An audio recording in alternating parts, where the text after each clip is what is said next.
Elements Senior Living நல்ல retired lifeக்கு first step. Valasaravakkam, Vandalur, Kandigai 3 இடத்துல இருக்கு. Call 78268 78268.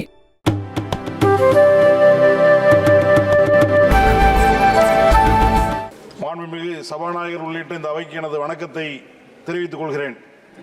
என்னை வாக்களித்து நாடாளுமன்ற உறுப்பினராக தேர்வு செய்த திண்டுக்கல் நாடாளுமன்ற தொகுதி மக்களுக்கும் எனது வெற்றிக்காக உழைத்த திமுக தலைமையிலான இந்தியா கூட்டணி கட்சியின் தலைவர்களுக்கும் எனது நெஞ்சார்ந்த நன்றியை தெரிவித்துக் கொள்கிறேன்.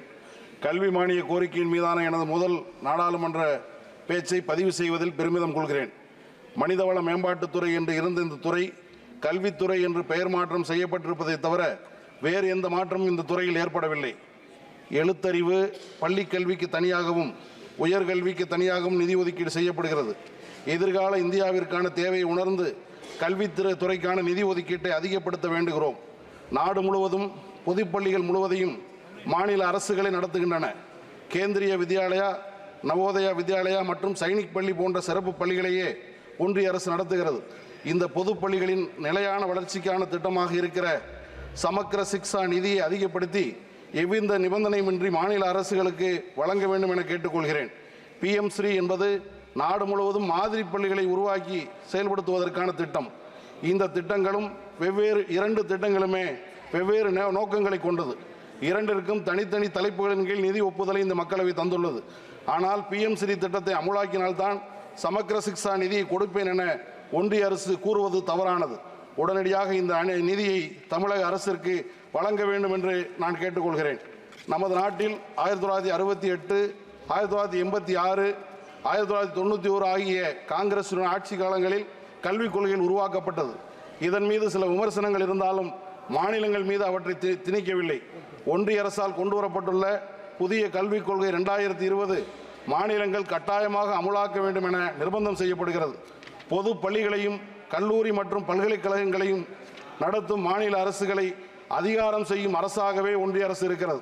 மருத்துவ கல்விக்கு நீட், பொறியியல் கல்விக்கு JEE, கலை அறிவியல் கல்விக்கு QUT என மேல்நிலை கல்வி உயர்ந்த மதிப்பெண் பெற்று தேர்வு பெற்றாலும் நுழைவுத் தேர்வுகளை தகுதியாக தீர்மானிக்கும் கோரிக்கை தவறானதாகும்.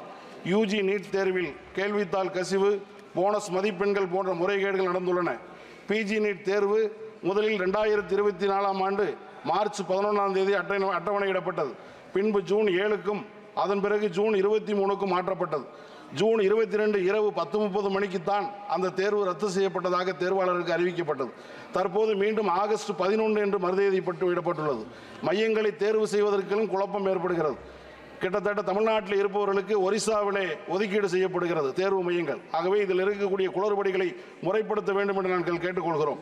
அரசியலமைப்பு சட்டம் மாநில அரசுக்கு வழங்கி இருக்கக்கூடிய உரிமைகளின் அடிப்படையிலே தமிழ்நாடு சட்டமன்றத்தில் நிறைவேற்றப்பட்டுள்ள தமிழ்நாடு லெஜிஸ்லேட்டிவ் அசம்பிளி பில் 43 ஒருபுறம் தமிழக ஆளுநர் கையெழுத்திட்டு அனுப்பாமல் திருப்பி அனுப்புகிறார். மீண்டும் சட்டமன்றத்தால் விவாதிக்கப்பட்டு அனுப்பிய மசோதாவும் 3 ஆண்டுகளாக உள்துறை அமைச்சகத்தில் கிடப்பிலே போடப்பட்டிருக்கிறது.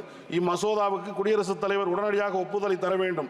மாநில அரசோடு ஒத்துழைக்காத ஆளுநரை கால நீட்டிப்பு செய்யாமல் திரும்ப பெற வேண்டும் என்று நாங்கள் இந்த நேரத்தில் வலியுறுத்துகிறோம். NCERT பாடத்திட்டத்திலே திருத்தம் என்ற முறையில் 11, 12 வகுப்புகளுக்கு திருத்தம் செய்ததை கொடுத்து 6ஆம் வகுப்பு சமூக அறிவியல் பாடங்களிலும் அறிவியல் பூர்வமான நிரூபணம் செய்யப்படாத கருத்துக்கள் இடம்பெற்றுள்ளன. அசோகர் காலம் முதல் அம்பேத்கர் காலம் வரை உள்ள உண்மையான வரலாறுகளை எல்லாம் மாணவர்களுக்கு தெரியக்கூடாது என்பதற்காகவே திட்டமிட்டு நீக்கப்படுகின்றன.